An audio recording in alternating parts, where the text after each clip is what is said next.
We've all heard the saying that flags should be simple enough that a child could draw them from memory. And I'm not trying to be mean, but I think Liberia's 15 counties took this to heart, because these look like something my 6-year-old self would create when I first discovered Microsoft Paint and thought that graphic design was my passion. There is a method behind this madness, however, because they were introduced in 1965 by their popular president, William Tubman, to promote the counties as meaningful entities. And according to President Tubman, these designs were inspired by Liberia's quilting traditions. And to be fair, the only reason we can name some of these counties is because of how poorly their flags are drawn. And besides, Liberia has bigger problems to worry about than what people think of their county flags. But I can't solve everything, so I'd like to think this is helping. Liberia itself was a colony of the American Colonization Society, which explains why their flag looks like this. It is often confused with the US flags online and by angry mobs outside US embassies. And I went over the history of their national flags in a previous video, so I won't go into that now. But unlike Kansas, Montana, Wisconsin, and 24 other US states, at least these designs tried to do something. So join me as I go one by one learning about and fixing these 15 county flags. We'll also imagine an alternate cursed timeline in which countries get jealous of these flags and redesign their national flags to look like them. Starting with Bomi, we see the Liberian flag in the canton, which has its own canton as well. The little circle, which has 5 badly drawn trees, looks like it's drawn by your 3-year-old child, because I didn't know if they were spears or trees initially. I started by removing the Liberian flag from the top, and instead of the 5 trees, I added one big yellow tree with 5 branches. It is appropriate to add waves in the bottom since it's a coastal county. Next, we have Bong. It's purple and orange. Purple signifies the dawn, and the county's newness is represented by the orange. The white portion isn't a bong, it's instead standing for Bong's famous mining industries. I used the darker shade of purple, and I kept the mountains, but I changed them to green since it represents newness and rebirth, as well as the county's forests. I also added a good old shovel and a pickaxe for the Green Mountains section to pay homage to the mining industries. Gbarpolu County has a gold background with a diamond and a tree that symbolizes richness and resources.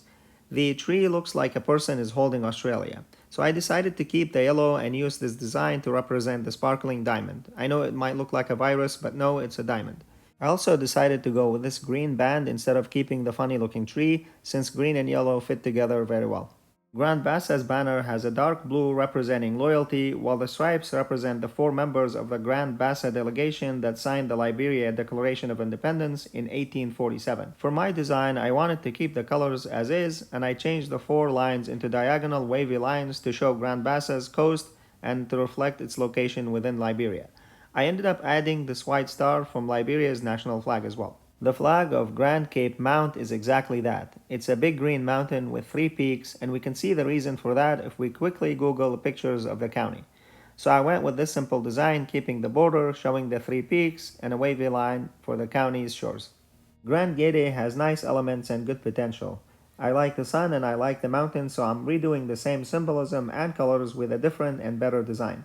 The sun is still setting behind the mountain, and I didn't change the colors much aside from the shade. Grand Cru County benefits economically from their palm nuts, so they have the palm tree on their flag, along with the yellow and green stripes. So I'm taking a page out of the flags of St. Vincent, Canada, and many others using the same colors on a Canadian Pale style flag, with a different style palm tree this time. This uses all the same colors on the current flag and looks much better. The county of Lufa has the second worst flag of the bunch, and that's really saying something. It's a poorly drawn arm reaching across the forest and the Lufa River to grab what looks like a log of wood, but I also read that it's grabbing a bunch of sticks to symbolize the unity of the 6 local tribes. It is one of the weirdest flags I've ever seen. I don't even know where to begin.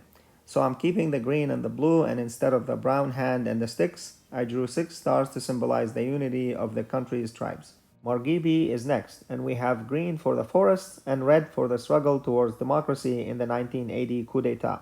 And in the roundel we find a rubber tree, since the county is famous for its rubber tree plantations. I actually don't think the design on this one is too bad, but the color organization is lacking. So I decided to reorganize the same elements by keeping the tree and the colors to make it more aesthetically pleasing. Maryland has 2 yellow stripes with a poorly drawn shouting cartoon lighthouse and a Dr. Seuss palm tree in the middle. What most people might not know is that Maryland was an independent republic with its own flag for 3 years before it was annexed by Liberia. and I think they should just switch back to their historical flag. Montserrado's blue symbolizes them being the first county in Liberia, and red in the bottom represents the bloodshed from wars between the tribal members and the African American settlers. In the center, we have a circle with trees and a house, which celebrate the village's agriculture and the fertile soil. I want to keep the two main colors, but I inverted them and added a thin light blue line with a tree coming out of it in the red part. This way it's simpler and looks much better and keeps most of the elements in there. Nimba's red, white, and blue represent valor, purity, and fidelity, with a funny, messy illustration in the middle circle. I wasn't able to find a description for it, but it shows a tree and an orange sun. The tricolor background is nice, and I think I'm keeping it. But I'm also changing the roundel to make it look like the orange sun with a white tree inside. This keeps all the symbolism and looks much nicer. As we've seen so far, these flags don't have the best representations of trees, but I'm not exactly sure why the tree in River Cress's flag looks so malnourished. 3 sad-looking fronds on one side and 2 on the other. I couldn't find any reason for that, but I do like the sun. So I'm using the dark blue as a background and I'm adding the sun on the left, and I also added a better-looking white palm tree inside the blue field on the right. Now to the worst Liberian county flag, River Gee. It has a river coming from under a tree, with 2 more trees floating in the sky. Ignoring the fact that those trees are so poorly drawn, did I mention they're floating?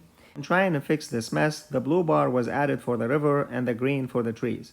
And of course the sun has to remain. If you know any River Gee officials, please send them this redesign. Sino has a green St. George type flag, which is not bad at all, and I actually like it. I would enlarge the green cross and add a rice plant to reference the rice being the primary crop for the county, and how important it is for the local economy. So before we go into the cursed timeline in which countries are jealous of these flags and start to model their national flags after them, I do want to mention that although Liberia's counties are equivalent to the US states, Liberia, like many other countries, doesn't really fly any flags beside their national banner. For example, if you stroll around in Italy or Germany, you'd most likely only see the national flag as well as the European Union flag. Unlike US city halls where you could probably spot 4 or 5 flags for the American, state, county, and city flags and many more. Now let's have some fun imagining a scenario where Liberia colonizes the world and uses Microsoft Paint to ruin some of the coolest flags. Australia would replace the Union Jack with Liberia, of course, and Uluru in the middle, and a Sydney Harbour Bridge needs to be there, as well as maybe add an arm reaching over the Uluru holding a kangaroo. Canada would ditch red for gold to represent maple syrup, add in some lakes, an igloo, and a poorly drawn, badly placed maple leaf, and add a random Niagara Falls reference. Oh, and let's not forget the Liberian flag in the corner. Egypt would use black and red bands as vertical stripes on each side with 3 badly drawn pyramids and of course a Liberia flag. Iraq would get a malnourished floating palm tree, 2 rivers for the Tigris and the Euphrates. And since gold mining is huge in Mexico, we can add some sparkling gold and a cool Aztec pyramid and a rising sun. The United States flag gets a Liberian flag canton and the stripes get reduced a bit. An ocean on each side as well as an arm reaching across to hold Lady Liberty's torch. And because this is part of our growing library of flag redesigns, I'll stop here and maybe we can make a fun little video in the future for more countries styled after Liberia's counties. Thank you all for watching. Let me hear about your favorite county flag down in the comments below. Don't forget to like, comment, and subscribe, and I will see you next time on Council of Knowledge.